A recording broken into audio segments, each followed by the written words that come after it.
G'day legends and welcome back to Chin Music. Chin Music, obviously part of the Fanatics Clubhouse, providing you with a fan's eye view of the summer of cricket.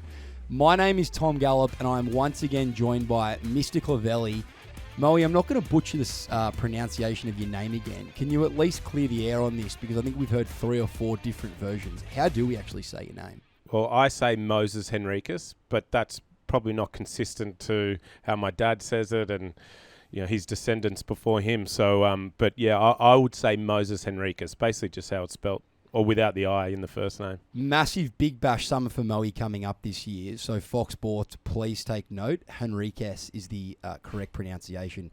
Speaking of the Big Bash, we are today joined by one of the Big Bash giants, a great of the Big Bash game, Dan Christian. Welcome to Chin Music. Thanks, Tom. Thanks for having me, boys. Nice to be here. Good to see you on the big brown couch, mate. It's cool for me to have Dan here because when I was a sprightly 16 or 17-year-old playing for UNSW, Dan was playing for South Australia at the time, but you would often come back to UNSW. And all I remember about you was that you were the most friendly big dog cricketer or rugby league player that I've ever met. So I appreciate how nice you were to me back then because I think the first time I met Mo, he pretty much alphaed me straight away. So great to have you on the couch with the two of us today.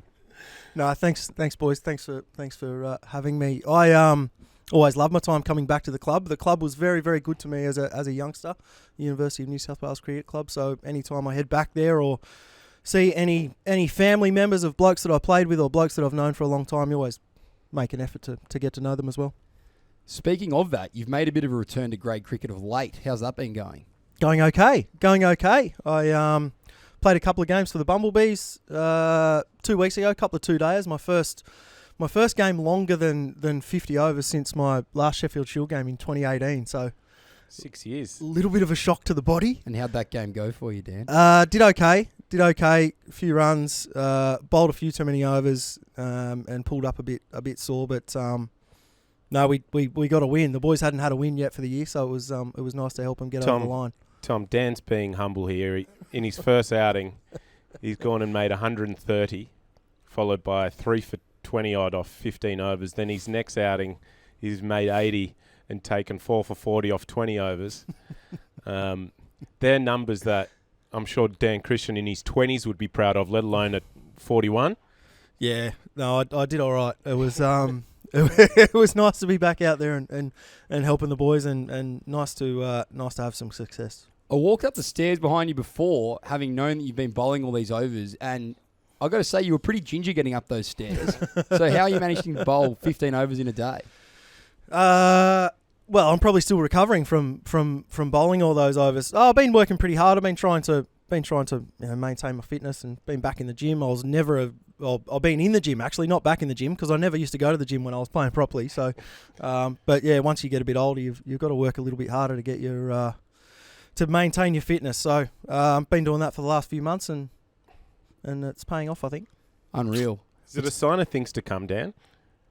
The last couple of weeks are we seeing I was part of probably one of your last professional games of cricket at the Sixers, and we unfortunately didn't send you off in the style we would have loved when we lost the grand final a couple of years ago. But now, is it a sign that you've officially made a comeback to the professional ranks of cricket?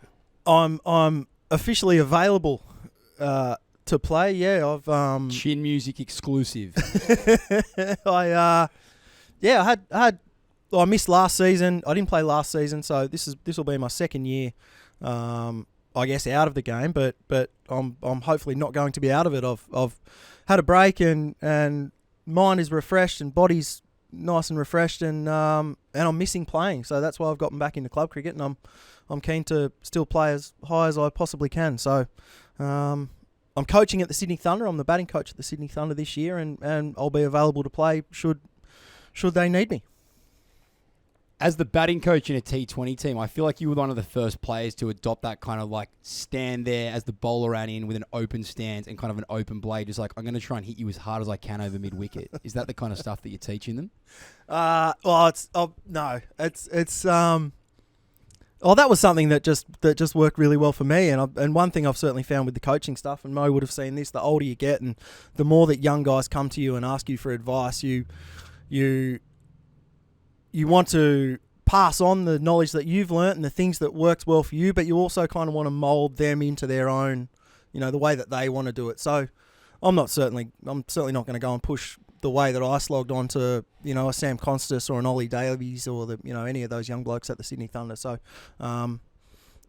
it's just one of the beauties of coaching. I think you get to see so many different ways that people go about it. Mo does a fair bit of coaching on me, particularly on the outfits that I wear. He often sends me texts about those after. Moe, do you recognise this shirt that I'm wearing today? No, I don't recognise it, but I think it's suitable for today because it's supposed to be a scorcher later on, and it doubles as a towel by the looks of things from here. Well, for those people who are watching on YouTube, and I know there's a few of you, which we're very thankful for, this is the exact same shirt that Brendan Julian wore on the show last week. So I thought BJ looked so good that I pulled this one out the back of my cupboard and wore it. But we got a lot of passionate feedback about BJ. Hadn't realised that he'd said that India were going to lose 4-0, which obviously gave us a bit of feedback from some of the passionate fans, which we are super grateful for. Please come back with more of that. Also a shout out to Brandon McLean 7135 on YouTube. We see you, we love you, we really appreciate that feedback. If you agree or disagree with anything we say on the show, please get around us. Don't forget, you can find us on Instagram and Facebook at The Fanatics. On YouTube, we are available through Fanatics TV, and the Fanatics website is thefanatics.com. Who are the Fanatics? Were you going to ask me that, or was I going to ask myself that? Well, I was going to ask you that because the last couple of weeks you've been asking yourself who are the Fanatics, and then you reel it off. So, Tom, who are the Fanatics, mate? Great question, Mo. The Fanatics are Aussie sporting fans and international party people who organise events and merchandise for passionate Australian sports fans.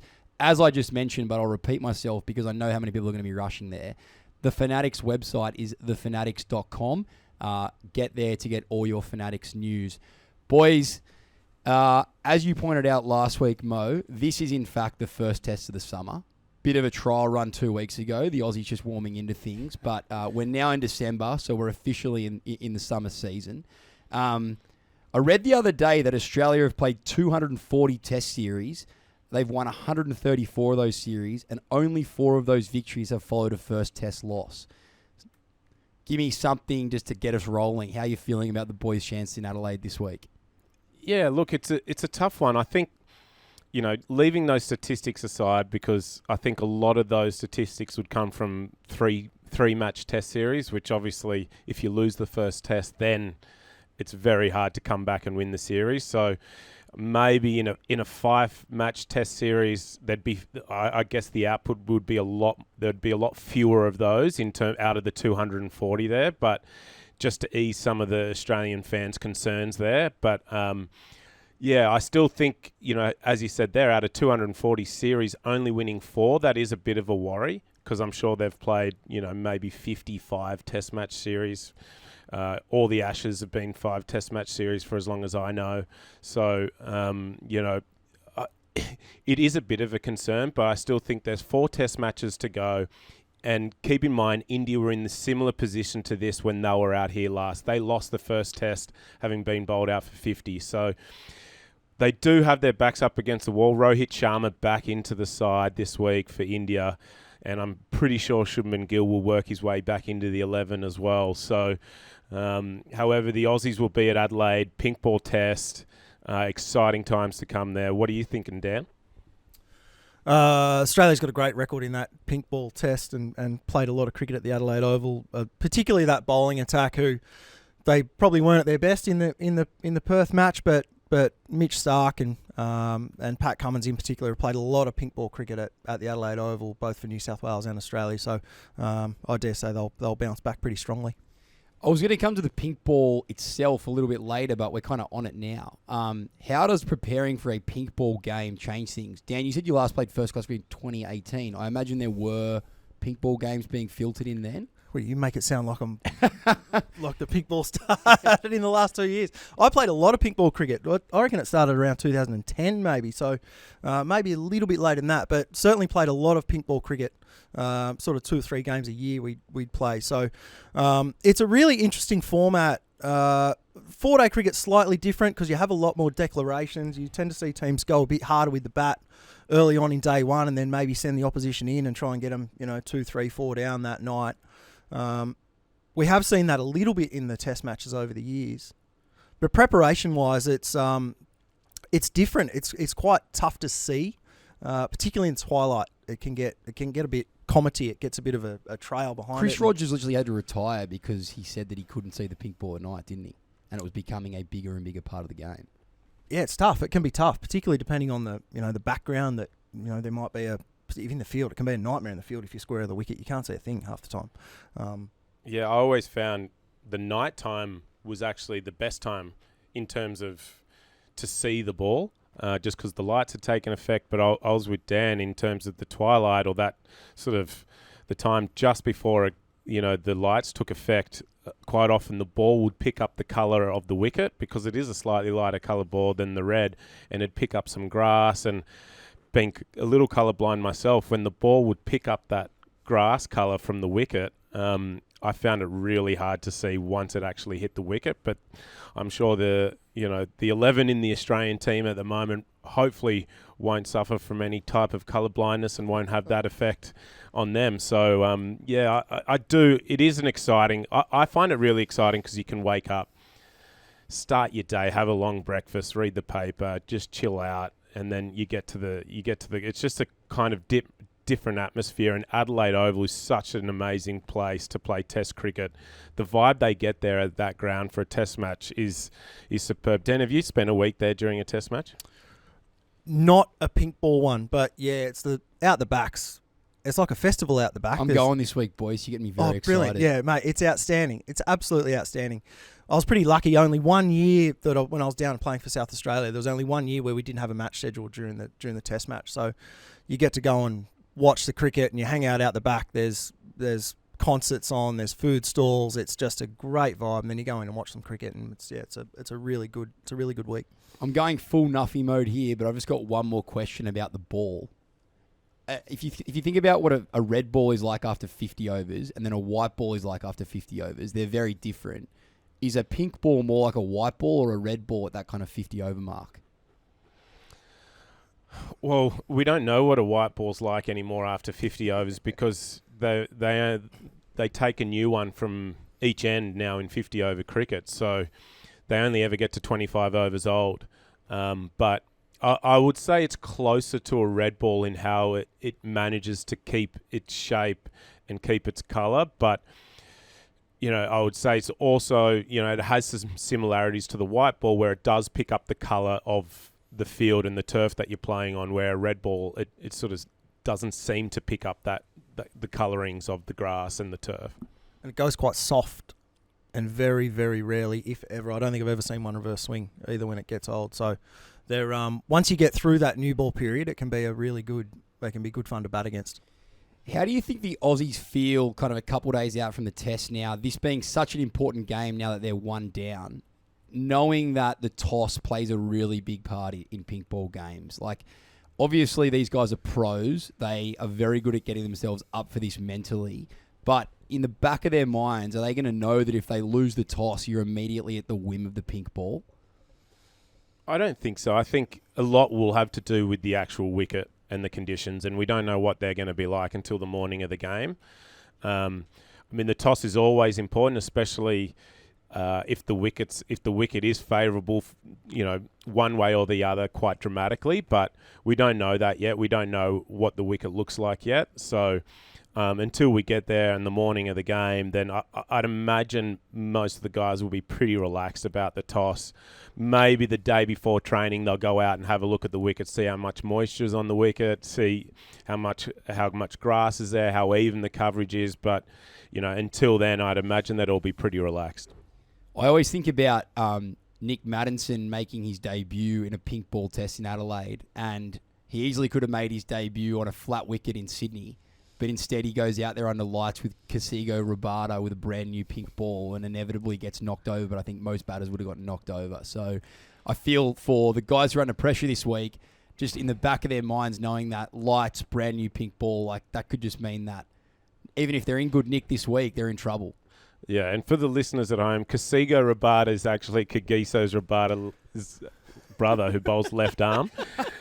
But Kagiso's not bad either. That's a tongue twister. Give me a break. It is. But yeah, I remember that test match specifically. I was so nervous for him, but I remember and the times he actually had to go in and bat as well. Like, it was always under light. It was always with, a fresh, I think one of them might have even been the second new ball or something like that. And, the South African bowlers were up and running. So he sort of copped a dud deal in his first test match there. I remember both innings having to walk out when the lights had just taken effect with a relatively hard and new ball. And the ball starts snipping around a little bit. Sometimes a little bit of dew can get picked up onto the wicket at night as well. But yeah, that would have been a nightmare. And you do want, if you're going to play your first test match, you do want to walk out, obviously, in as favourable conditions for whatever your skill is. Am I right in saying that was the test match? We got beaten in Hobart, didn't we? And we were under kind of, in terms of media pressure, it was similar to what we've seen in the last kind of 10 days since the Perth test. Should we lose this week, do you think it's going to be like, what do you think we see this time next week? Like, the media are going to be hard. Yeah, they will be hard, and I think there'll be some questions for the selectors as well, whether they maintain particularly the same batting lineup. I can't imagine the bowling lineup's going to change much, but if Australia go on and lose this test, then there's a pretty good chance the batters are going to have failed. So I'm sure they'll be looking at guys in that top order in particular, whether it's Marnus or whether it's McSweeney, whether it's Usman, whether it's Smithy. No doubt the media will be finding different ways to try and replace them and get some new blood in. It is quite incredible, isn't it? India are obviously so good in Perth, albeit conditions did go their way, but they were outstanding. You got to give it to them. Equally, if Australia come out firing, and as you've said, the fast bowlers hit their straps and conditions go our way this week, it'd be pretty funny to see a comprehensive Australian win and then see how the whole thing flips on its head next week. As a big media man now myself, I'd love to see that. I am enjoying you constantly referring to the media, forgetting that you are now part of that, Tom. Well, I will be in Adelaide this week. I will not have a lanyard, but my friends at Cricket Australia, if you want to organise one of those for me, I'm sure I can go and have some hard-hitting questions for the players. You mentioned the batsman just then, Dan, and obviously the most recent data point in this series is the PM's 11 game. Sammy Constas, pretty impressive 100. I read a piece of Indian press that said that he was effective but artless. I've watched a lot of his highlights this season, and I watched him a little bit at the SCG one game. Did I actually? No, you guys have. I must have come out to Silverwater for that game. Anyway, you boys have watched him pretty closely. I'm imagining effective but artless is not how you see his game.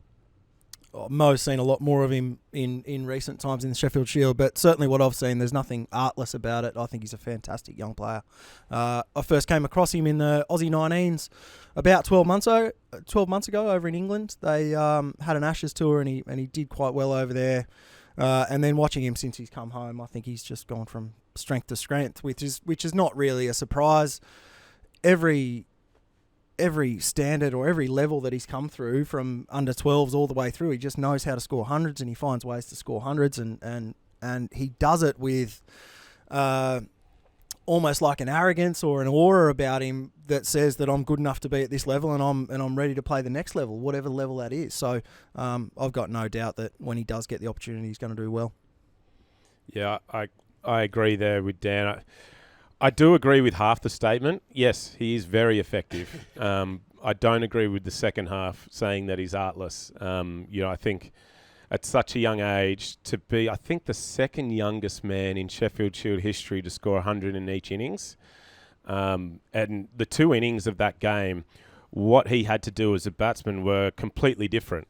So even at that age, to have the skills and I guess mental capacity to be able to work through the first innings 100 like he did in slightly more bowling friendly conditions where the ball was nipping around, and then in the second innings of the game when it was probably a little bit more difficult for the bowlers to get wickets and wasn't seaming as much, but definitely the wicket was slower. Reverse swing was starting to play a little bit of a part and was starting to spin more.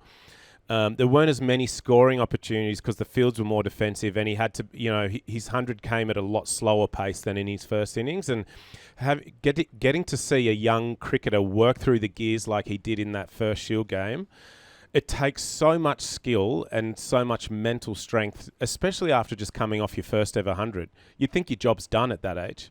And being able to power on for the team and score his second 100, it was just a magnificent display of skill and temperament. And I consider that art. Like watching that, I was like, wow, this kid is so special. You get really excited watching that sort of stuff, but you never want to put too much pressure on someone, because I also feel like with someone like Sam, the only thing that's ever going to hold him back is possibly, how he may react to his own failures. And we all fail. We all fail multiple times. It's all about how you come back from those. So I think that's the only thing that will hold him back in the future, because from what I've seen so far, a magnificent young player and a terrific young man as well. The way that he batted in the PM's 11 game, he obviously hit a couple of Dan Christian style shots over mid wicket, and he's also going the ramp over the slips. Does he bat like that in 4-day cricket, or was that very much like is he a Bazball, I guess what I'm saying, or was that more of a white ball innings given that it was a shortened game? Yeah, I think because it was a shortened game, I think it was they missed the whole first day through to rain, and it was something like 45 overs aside there. He scored that 100 again off 93 balls. Rarely will you see people score hundreds without, chancing their luck a little bit, getting a nick over the slips, or I saw him French cut maybe 1 or 2 balls, but a reverse lap over the slips off, some of their fast bowlers, that is almost art personified, if you ask me. Like, that is just pure skill. How's that not artless? Anyway, but, you turn that on the flip side, and as the listeners know, Jaiswal, I'm one of Jaiswal's biggest fans. Tipped him for a big summer, absolute superstar. But in that exact game, we saw big Jackie Nisbet steaming into bowl to Jaiswal, and he got tied down for a couple of overs, and he tried to slog his way out of it with a couple of leading edges over third man, almost back to back, I think.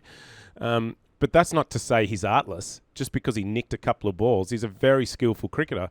So I think to say that about Sam just because he's nicked a couple of balls for 4, I think that's a bit of an overreaction to ignore the other 100 runs he scored as well in that exact innings.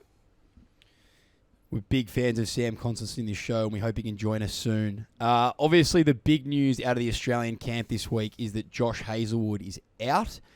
We expect Scott Boland to come in. How do you guys feel about that one? I'm a big fan of Scott. Played a lot of cricket with Scott at Victoria, and every chance he's ever gotten for Australia, he's been absolutely brilliant. And with the pink ball, I think he will be as well. Get him in that twilight period, nipping it around, I think he'll be a handful. Yeah, I think as well, as Dan said there, over the last couple of years, whenever he stood up, and especially in Australia, and played for Australia in Test match series here, he's just blown the opposition out of the park, and hopefully he can do the same at the Adelaide Oval. And I think that a little bit of a point of difference that he has to the other Australian bowlers is he sort of naturally angles the ball back into the right-handers, and I feel like a lot of the Indian players might feel like they need to play the ball a little bit more than maybe some of our other bowlers, but we'll see if he has that sort of same effect, and he could be a little bit more in the sort of, I guess, Bumrah mold of, where he sort of, his action makes you feel like you've got to play the ball because he's sort of angling the ball back in, despite him having the ability to swing the ball away from the right-hander. And Barrel can do the same thing. And great nickname too. I love the nickname, Barrel. It's great. It is a great nickname, and it speaks to the size of his chest, obviously. Similar to yours, Mo, the hulking all-rounder, my favourite line. I think I read that in the first innings, Australia's first innings, the Indian bowlers were hitting the stumps something like 15% of the time, which I think in Test cricket is pretty significant. And then we obviously, everyone watching closely for India's second innings where the openers put on 200, Australia beat the bat a lot, but we probably weren't hitting the stumps enough. So it sounds like you feel like Boland, bit of a difference to the bigger boys, the bigger fast bowlers, and hopefully he's hitting the stumps a little bit more. Yeah, and if he's not hitting the stumps, at least creating the illusion that he's hitting the stumps. Because I think at the end of the day, you just want to make the batters feel like they've got to play at everything. There's only so long a batter can play and miss, and obviously the shorter you go, the more likely they are to play and miss if it does nip. But I don't necessarily always think it's a bad thing that bowlers aren't hitting the stumps, constantly. I think you do need to bring the stumps into play, but I feel like it's been one of Pat Cummins' greatest strengths over the years is creating the illusion that he's going to hit the stumps through his angles and the way that he uses the crease, and making batters play balls that they shouldn't, and then all of a sudden they need to, and he traps them on the crease or knocks Joe Root over first ball. Exactly. This is Pat Cummins. This is Australia. I love a good bit of commentary. No, it'd be exciting to see how bowling goes. But I feel like Australia will miss Hazelwood because he was so good in that test, despite the fact they were beaten. Well, he was so miserly in between his wickets. I mean, he obviously took 4 for not many in the first innings, and then in the second innings when we did, they were starting to take to our bowlers a little bit. He was able to always control the scoreboard and keep that run rate, under somewhat of, I guess, a decent amount of control. And he naturally does that because he's just so accurate and consistent with his lines and his lengths, and not having him there will be a huge loss, no doubt about that. But I think Barrels, if you're going to have someone to come in and replace you, it's a very strong replacement. The other big news, obviously, is that Mitch Marsh, as of the recording of Chin Music today, Mitch Marsh has declared that he's in for Friday. One thing I'm interested to chat to you boys about is obviously both all-rounders, and I'm sure there's been games where you perhaps are under a bit of an injury cloud as it relates to your bowling, but you're very comfortable to bat. How does that impact, I guess, Mitch Marsh's preparation, but also the team knowing that potentially he might not be able to get through the bowling loads that he would otherwise be able to get through? I'm glad to see he's fit. I think that Australian team definitely need a seam bowling all-rounder in there at the moment, particularly the way the quicks are going. It'll be great having Scott bowling in there and being able to attack the stumps, but having that seamer to be able to nip the ball around and try and bowl good areas, particularly late in the afternoon when it is getting in the twilight. Yeah, that extra seam is huge. So great for the team that Mitch Marsh is fit. And yeah, it's hard work. It's hard work being an all-rounder. You've got to put in double the amount of work of everyone else. You've got to get the same amount of bowling loads as what the fast bowlers do, but you still want to hit as many balls as what the batsmen do. So it's a pretty tough job, and it's pretty tough on the body. And Bison's body hasn't been that kind to him over the years. He's had a few hamstring injuries and calves and back and all sorts of things. So nice to see that he's come out the other end of that and he's ready to go. Yeah, I think as long as he can offer some overs to the team, he's obviously not going to be on the same amount of overs as the front line 3 bowlers. But as Dan said, as long as he can offer 5 or 10 overs a day at sort of pretty crucial parts of the day where they'd otherwise maybe have to turn to 2 spin or something like that, to be able to keep seam going, especially at Adelaide in a pink ball test, I think will be really important. But to answer your question specifically, if you're unable to do one of your skills, and I think that's at a young age, I was more of a bowling all-rounder personally, and I think through injuries, being able to almost just naturally, physically, it's a lot easier to bat. So you end up batting more, and then you start playing in games because you're available to play as a batter, but you can't bowl. It is really tough to get used to. It's almost like walking out of your house half naked, or with just half your clothes on, because you feel like you can't contribute. It's like you walking down to the Clovelly beach with your shirt off, generally half naked. Or that's being an all-rounder for me. That would be like, so that's when I've got all my skills equipped, but it would be like going naked to the beach, Tom, almost, where you're sort of missing something. Please don't put us through that. No, I won't. But yeah, it feels like you're missing something, and I think it'll add a lot to Mitch and his mental capacity and his confidence in the game, knowing that he can offer both skills to the Australian team when they need it. Jumping now to the Indian side of things, as you mentioned, Rohit Sharma going to come in. Question mark about whether Shubman Gill comes straight in. I was interested, actually. Obviously, Shubman Gill is 24. He's a gun player. He's played 29 tests. He's made 500s. Only at 36, I was pretty surprised to see. I expected that, given the rap he's got, his record might be a bit better than that. In one day, he's got 600s at 58 in 47 games. So he can obviously play, but with that test record, given how well they went in Perth, does he come straight back in? Yeah, I think he still comes straight back in. And that's not a bad test record, especially for someone who's only 24 years of age.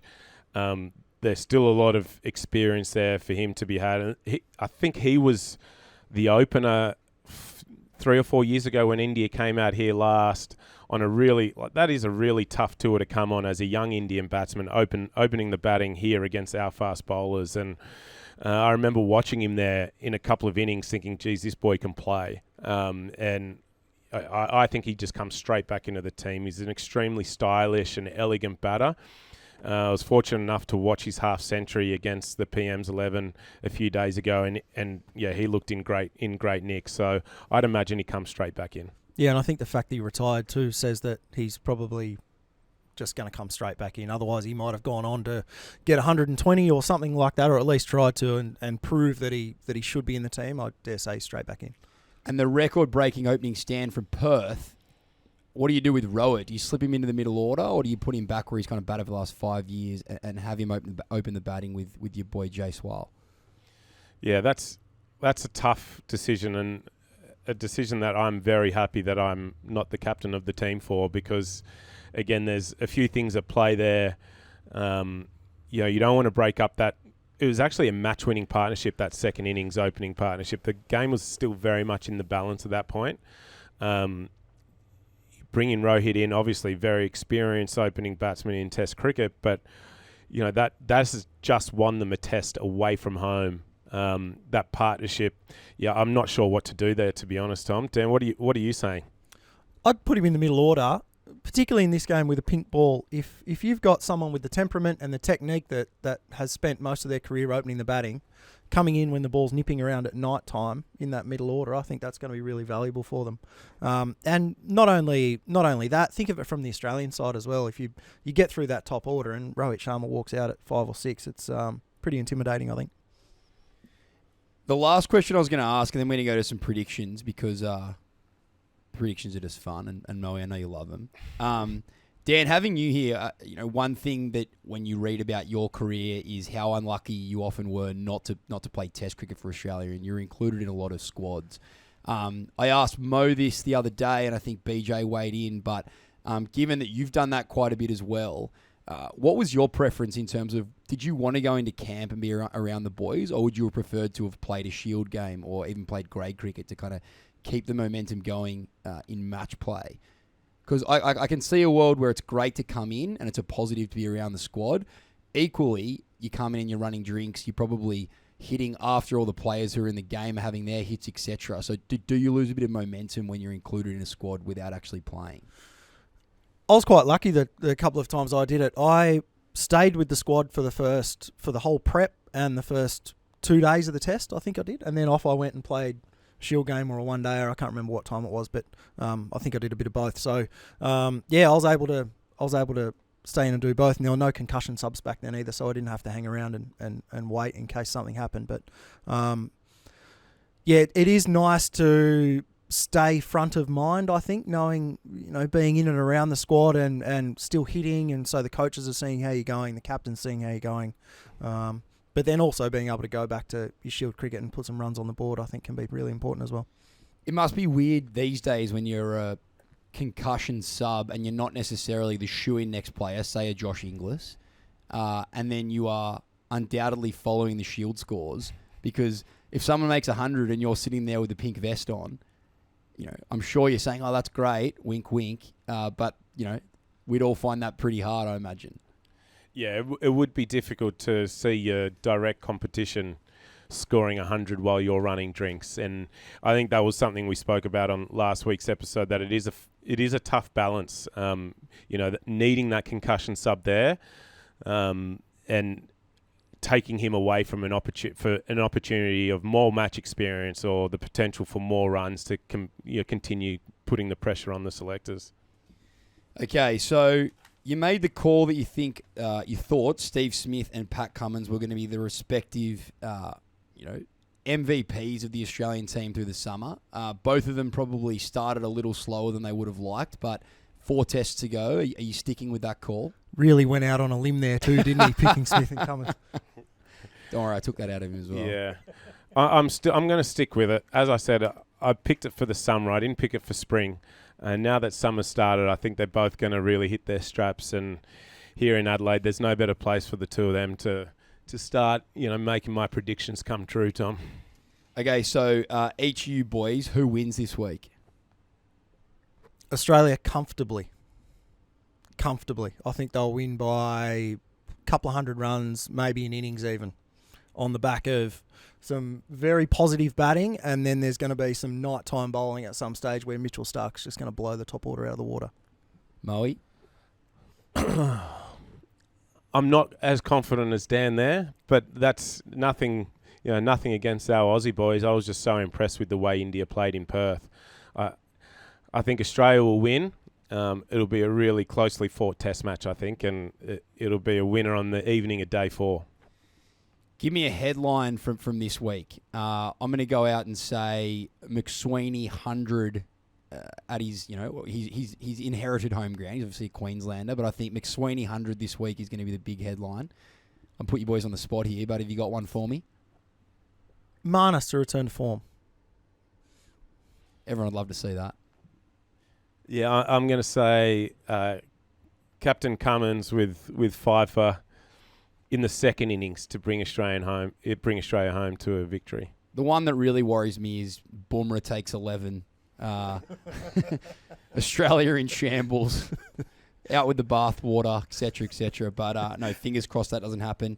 There'll be obviously, there's likely to be a couple, but give me one player to score 100 and one player to take Pfeiffer not from either team, but just one in the game.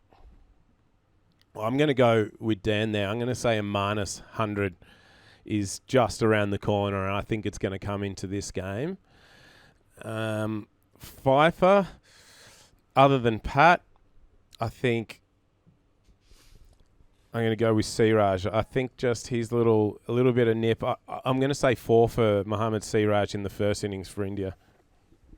Starkey for me. I think he'll take some wickets at night time on one of the days, and then take 2 or 3 in a blast, and then clean the tail up the next day, something like that, to get his 5. And what about night watchmen? Will we see them? They've been a very topical thing this week. I mean, it's just hilarious how everything gets unpacked, and I feel like night watchies are such an accepted part of the game. Personally, playing second or third grade, I used to pad 3 or 4 up if I was batting 3. Absolutely didn't want to bat. What do you boys think of night watchmen? Yeah, look, I don't mind if you use them, if you don't.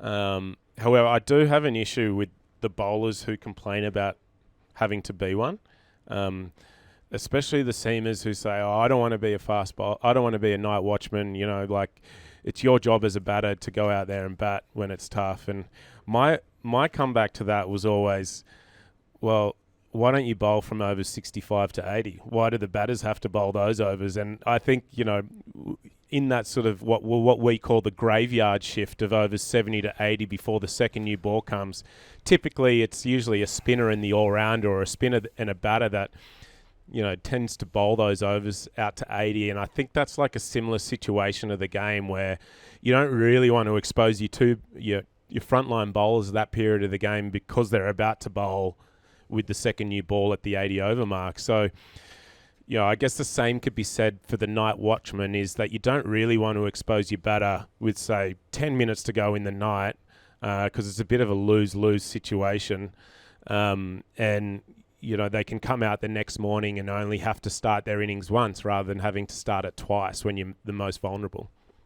The other thing I found interesting about that Perth game, that Pat was actually the night watchman. I reckon that's got to be the first time he's done that. And he's a number 8. Like, he's a good batsman. Whereas Nath's done most of it. Nathan Lyon's done majority of it the last few years. Well, yeah, he was the night watchman. That was his nickname for quite a long time. And yeah, I found that strange. But maybe it was Pat saying, yeah, this is a job for Captain Cummins, and I'm going to lead, and I'm going to score a few runs in the morning as well. It was a strange one, or maybe Nathan was carrying something, but yeah, I don't know. That was very different to what we've seen in previous Test matches. It's one of those amazing ones where, look, Australia were up against it by the time that someone had to go and be the night watchman at the end of play that day. But if Pac gets through, the headline the next day absolutely isn't, oh, night watchman, why do we use them, blah, blah. It's like Captain Courageous goes out there, and these things hinge on such small moments. And I'm sure he wouldn't have been having this discussion if he'd done it and he'd been seen like an absolute hero. Just quietly, how well is Test cricket going at the moment? There's obviously been a lot to talk about Australia-India. South Africa are playing Sri Lanka, a week that Sri Lanka probably would love to have back after they were resold for their lowest Test total ever. And New Zealand and England as well. But in terms of the strength of the game at the moment, we've had New Zealand flog India, India have flogged us, and then England have flogged New Zealand. So in terms of the strength of where the game's at the moment, it's a pretty exciting time to be around cricket. Yeah, the Test game actually seems to be going all right. I've been looking forward to this Australia-India series for a long time. So, which you haven't been able to say that really that often the last couple of summers. I mean, the Ashes is different, but anytime it's India or Australia, it's absolutely massive. So, and I feel like that, even though I'm a bit of a cricket nuffy, I feel like that sentiment's fairly well around town as well. Yeah, I agree. I think it's great to hear all the speculation about who's in, who's out, what the batting order is going to be. And although I'm sure the batters hate it and the bowlers hate it when their positions are brought into dispute, but it just means people care. It means people are talking. It means Test cricket's just more than alive and healthy. I gave my Stephen Fry quote about the ups and downs of cricket and the way that it replicates life in so many ways last week. And I thought, watching Harry Brook get caught by every catch is a hard catch, but a relatively straightforward catch on the fence last week. And then the following over, Ollie Pope slashes one and Glenn Phillips takes probably the best catch that I've ever seen while watching live on TV.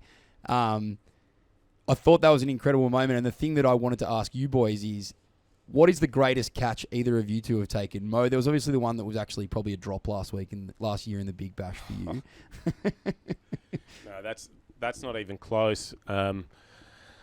I took a catch while being 12th man for Australia, and came on the field as a sub fielder, and it was in Sri Lanka. Rangana Harith was the batter, and Josh Hazlewood was the bowler. He's just slashed at a cover drive, and I was fielding at short cover, probably 10 metres from the bat, full length dive, a couple of centimetres above the ground. Marcus, obviously, can you be taking a note of this so that we can get the footage up just to check that Mo's not adding too much tax to this catch? Well, in my 20-year career, that's definitely been, I feel like, the best catch that I've taken. What about you, Dan? What's a highlight for you? Took one in, I can't remember if it was a one day or a T20. It was in Dubai against Pakistan. Pat Cummins was bowling. Nasir Jamshed was batting. Tried to hit him over mid off, and I ran back. Took it wrong-handed, one-handed, and yeah, that was a pretty good one. You'll be able to find that. What about you, Tim? Your greatest catch?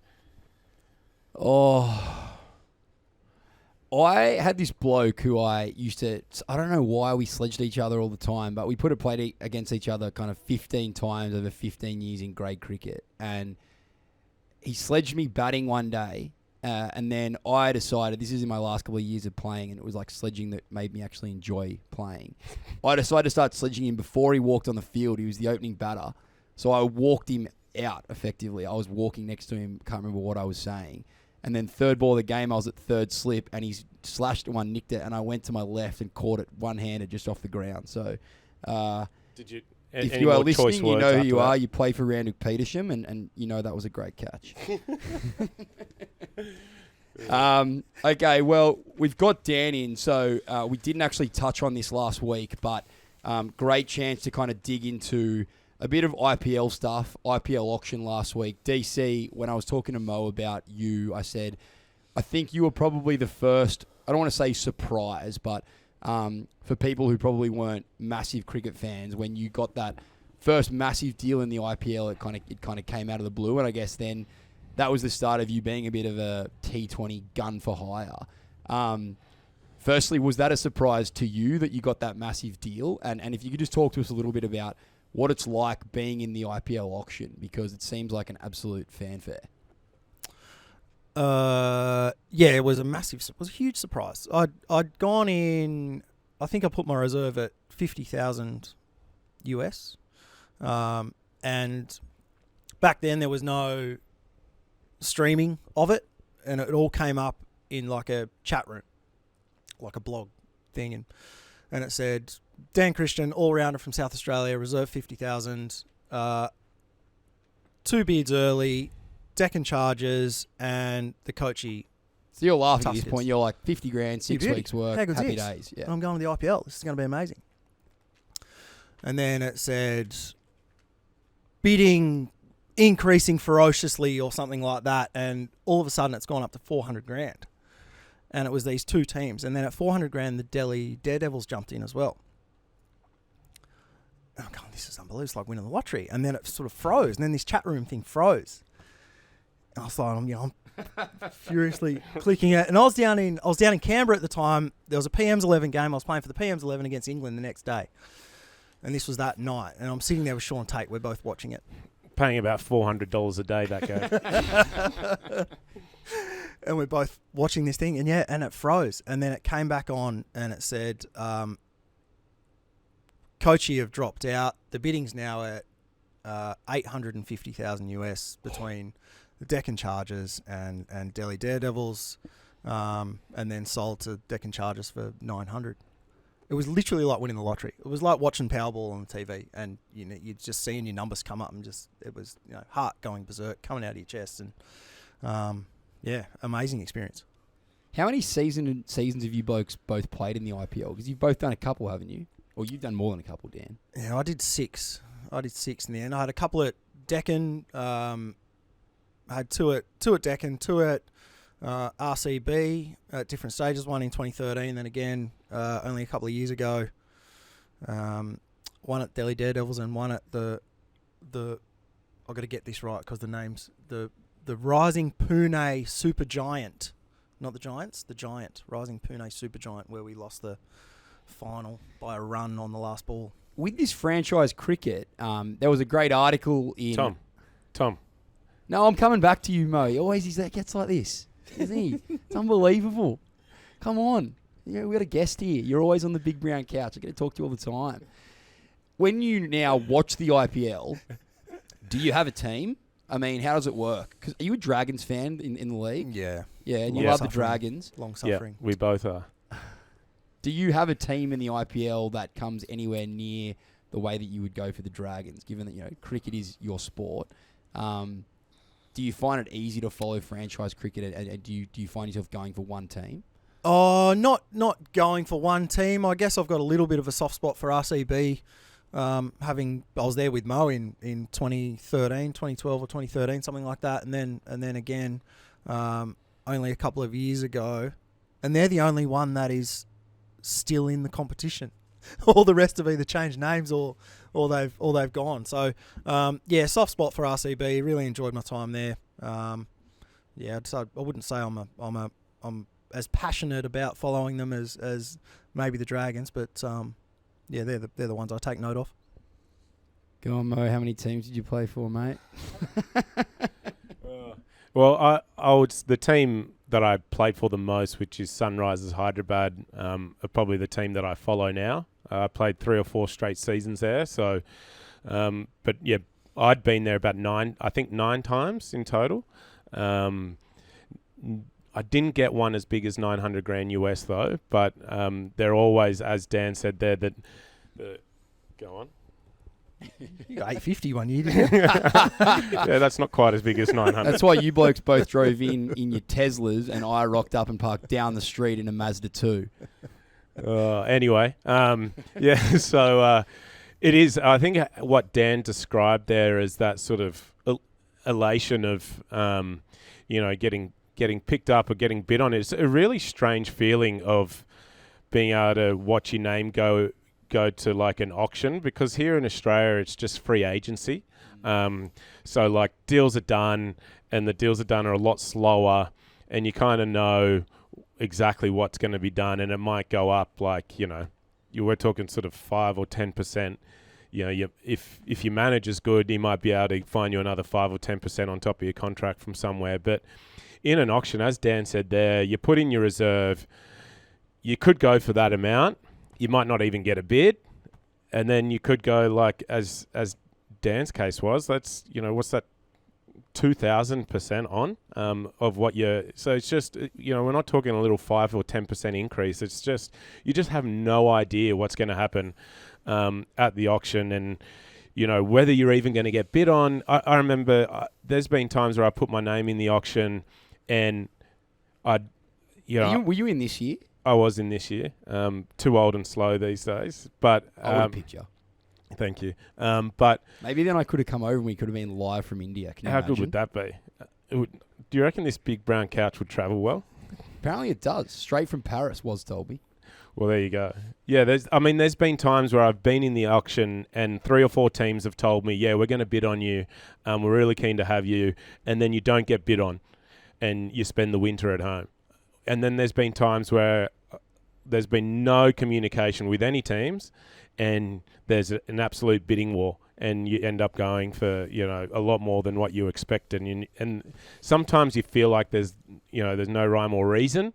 And I'm sure there is. I'm sure they have some kind of, you know, they've got some analysts back there telling them what they need based on probably the Indian players they want to get, and build a team around their local domestic players. I was going to ask you about that actually, quite specifically.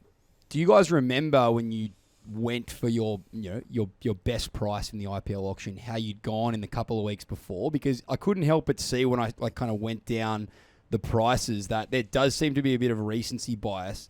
Marcus Stoinis, obviously a phenomenal player, and he's kind of at the peak of his powers at the moment, undoubtedly would have gone somewhere, but he goes for $2 million the day after he makes that 60 odd in Hobart. And then Kane Williamson, who part of the Big Four, gets written about all the time, and he's done pretty well in the IPL, been injured, unsold.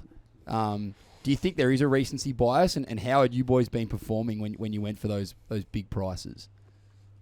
Yeah, there is. I think there is big time, because it means that you're front of mind, and you're potentially a headline on ESPN Crick Info or wherever it might be.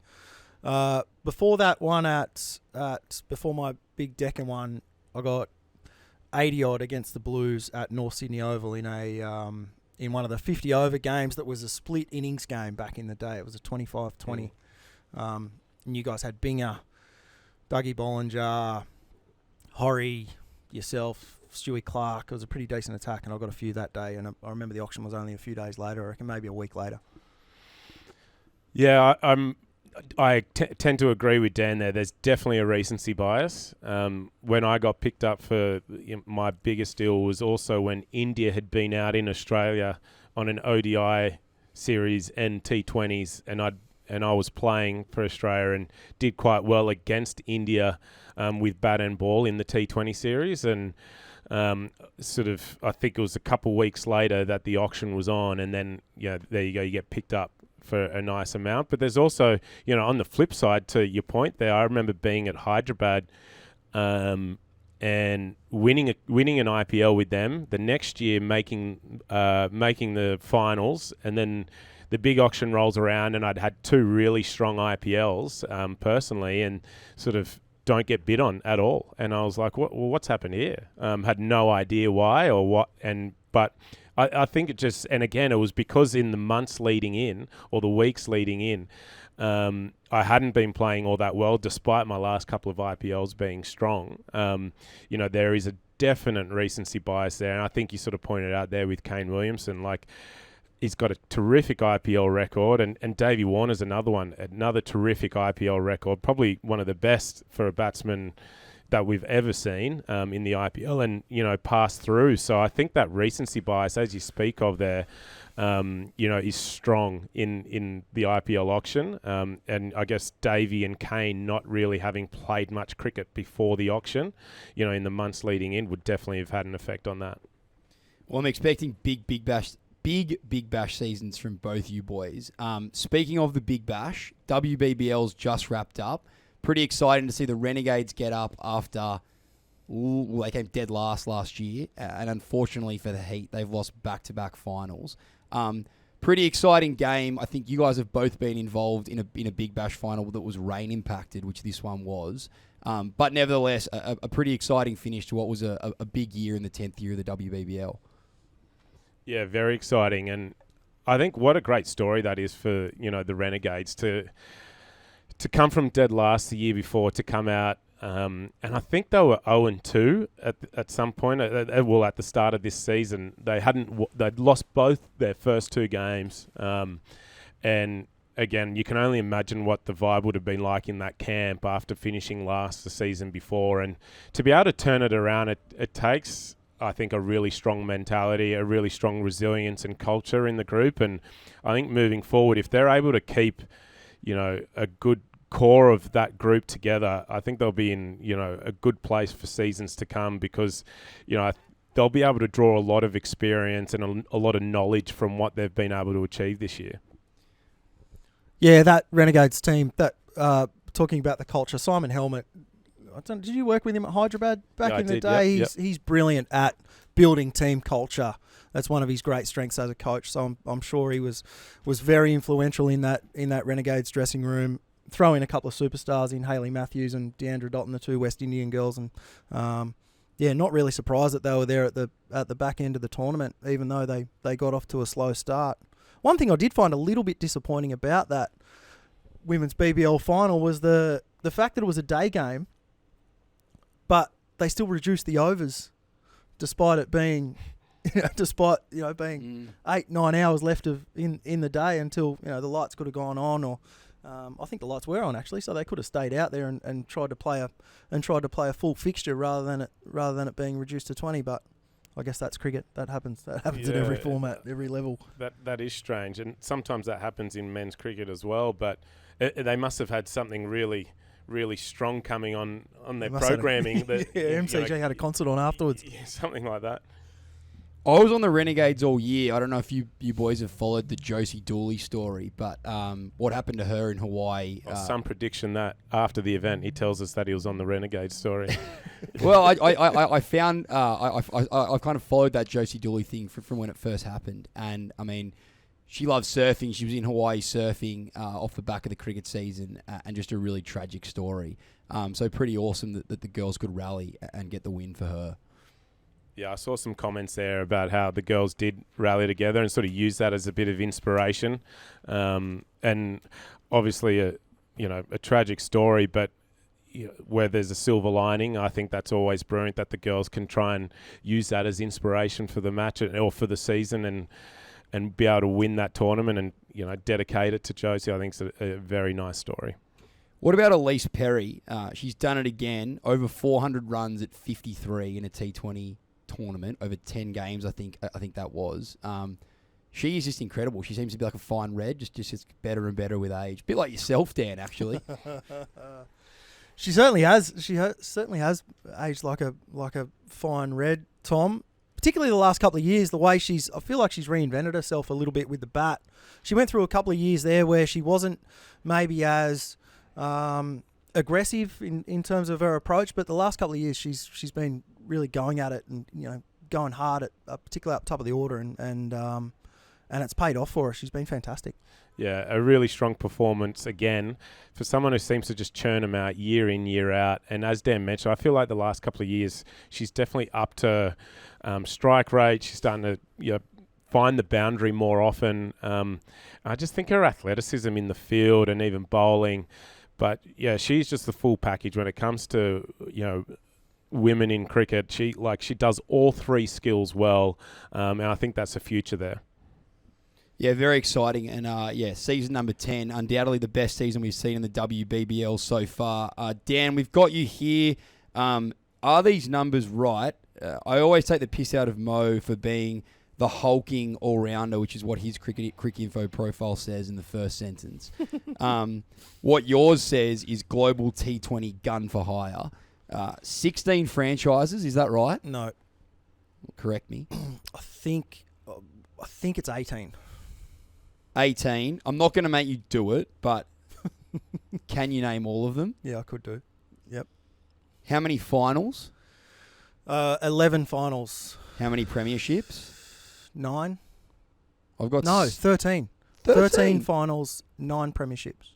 Shit. What was the most recent? Sixers COVID one. You skip that one, Mo? 21-ish. I did, yeah. 2021, yeah. And then the most recent Sixers final 2 years ago, you came second. Oh, and then we lost. So we won that one. Then we lost the next one, which was COVID as well, down at Marvel Stadium against the Scorchers. And then we got beat in the semi in my last year against the Brisbane Heat. Yeah. And you touched on your coaching recently. You've done a bit of coaching before, haven't you? Or is this your first true foray into the coaching game? Our first full-time gig, yeah. I did a little bit of consultancy work with the Netherlands in the 2020 World Cup that was here in Australia a few years ago. Did some work with the Aussie 19s. Just some bits and bobs. But yeah, this is the second year of my first full-time gig. Of the current Thunder squad, I'm sure they're all guns, but who is the one that is most likely to be on the big brown couch in 20 years talking about themselves being a T20 gun for hire? A T20 gun for hire. And Mo, I might ask you the same for the Sixers, actually, if that's okay. No problem. That's a tough one, T20 gun for hire, because, the two clear sort of superstars for mine, for young blokes in that side, are Ollie Davies and Sam Constas. But I don't think they're going to be T20 gun for hire. I think they'll play some test cricket and they'll play a bit of everything. But gun for hire... No, I can't help you with that. Might still be you, to be fair. 20 years, they might not be able to keep you down. Still going, you reckon? Well, you got Samsy, but I mean, he's not exactly a young bloke, is he? No, I think he's my age, depressingly. Or maybe he is a young gun for hire. He's probably still got another 7, 8, 10 years left, as long as he can stay fit. Yeah. Yeah, he's probably one you could say would end up being a gun for hire. Who's your pick, Mo, from the Sixers? Again, like when you see a young cricketer come through, it's very hard to just pigeonhole them in one format, because if they're good enough, they're probably going to be able to play all three. So for us, we probably, Joel Davies comes to mind as a young kid who can do all three. Jack Edwards, obviously, is still a young man. So those two are probably at this stage from the guys who have played a little bit already for the Sixers. Those two guys who, I think are multifaceted with their skills are the two guys that I would look to, I think, have very strong T20 careers as well as the other two formats. Dan, the last thing I'm going to ask you about, and then we are going to wrap up, is I remember this at the time, but I was reading about it again last night. You were the captain of an Aboriginal 11 that went on a 2018 tour of England. That was commemorating 150 years since the first Indigenous Australian team toured the UK. That must have been a pretty special trip. Yeah, it was. Really special trip. It was actually the first Australian team to tour the UK, and it just happened to be an Indigenous side. They, extraordinary story of what they did in 1868. They went from Western Victoria. They were smuggled into the bottom of a ship and then got to England because they weren't allowed out of Australia then, because they were, the Aboriginal guys back then were seen as flora and fauna. They weren't people, so weren't allowed out of the country. Got snuck into the bottom of the boat and went over and played for 3 months or so. And who were the games against over there? We played mainly against sort of minor counties teams or sort of representative teams from the area. Played against a couple of county sides. We played against a full strength Sussex side that had Chris Jordan and Jofra Archer, and we had a decent team. Myself, Scotty Boland, Brendan Doggett. So we had a sort of decent team, but certainly not. It certainly wasn't a full strength county team. And 15% of the current Test squad. Yeah, and we got absolutely flogged by Sussex. But apart from that, it was a pretty successful trip, and got to play on some good grounds. Played a game at the Oval. Went to Lords and caught up with the Aussie team there, and they had a 1 day series on at that stage. So yeah, it was a wonderful trip. Pretty awesome. Speaking of successful trips, how have you found your trip out to Chin Music on the brown couch? It's been great. It's been very relaxing. I was a touch nervous at the beginning. I wasn't sure what topics we were going to cover or how it was all going to flow, but it's been fantastic. Just before we go, Tom, we haven't touched on one of Dan's finest achievements in cricket, which was his ODI hat-trick. We're still waiting to talk about your Test debut as well. No, but we can talk about that any time. I was going to say we'll definitely do that one. And I'd love Dan to just talk us through the 3 wickets. There's not many people that are going to sit on this couch that have taken hat-tricks in international cricket before. So, Dan, can you talk us through the 3? Okay. And are they still in your pocket now? Yeah, I think they would be. MCG against Sri Lanka. 60,000 people there. 55,000 of them were Sri Lankan supporters. Thesara Pereira was batting. Sri Lanka were going okay. Came around the wicket, bowling slower balls as I tend to in the middle of an innings, and he slogged one to Mike Hussey at deep mid wicket. Huss caught it, threw it up in the air, stepped over the line, came back in, caught it. So that was a nice one. That was the breakthrough for us. Next one was, I'm pretty sure it was Dinesh Chandimal. I'll have to double check that. I think it was him. I think that's right. I had a look at it last night. And he was at the other end. And they obviously ran through. That was before the rules changed. And the ball was starting to get a bit chewed up. It was getting a bit older, so looked like it was going to reverse. Had a crack at his pads, smacked him in the pad. Rod Tucker enjoyed it, went up with me. And then out came the off-spinner, Senanayaka. And same thing, had a crack at the stumps. Rod Tucker went up with me and out LBW.